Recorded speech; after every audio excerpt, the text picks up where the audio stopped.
If you look at the Quran and you look at the Sunnah of the Prophet sallallahu alaihi wasallam, you see that he himself sallallahu alaihi wasallam took medicine. And we just pause for a moment. Whenever the Prophet ﷺ was physically ill, the tribes of Arabia would come and offer medications, all their herbs and all their treatments and their concoctions and different things that they knew how to treat. We know this because his wife, Sayyidah Aisha radiallahu anha, was known to be one of the first healers, doctors, if you will, of that time. And people around her were so surprised by her knowledge of medicine. And they would say to her, we understand why you're really good in terms of the Islamic rulings. You lived with the Prophet ﷺ. She knew her fiqh like this, right? They said to her, we understand why you know the lineage. She was really good at the lineages. She could say all the lineages. Because the person who taught her and was very good at this was her Abu Bakr, her father, Sayyidina Abu Bakr. So we get it.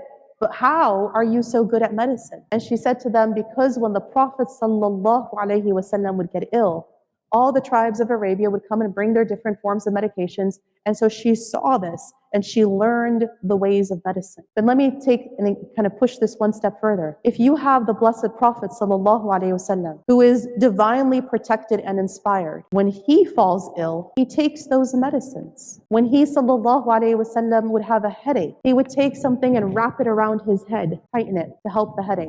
Pressure points. Why am I saying these examples? Because if people were to say what they say today to their friends and their family, just pray. That would have been or should have been what we saw the Prophet ﷺ say or do, but it wasn't. Instead, he tried for his headache and he took the medicine for his illnesses. Sallallahu alaihi wasallam. Are you following what I'm saying?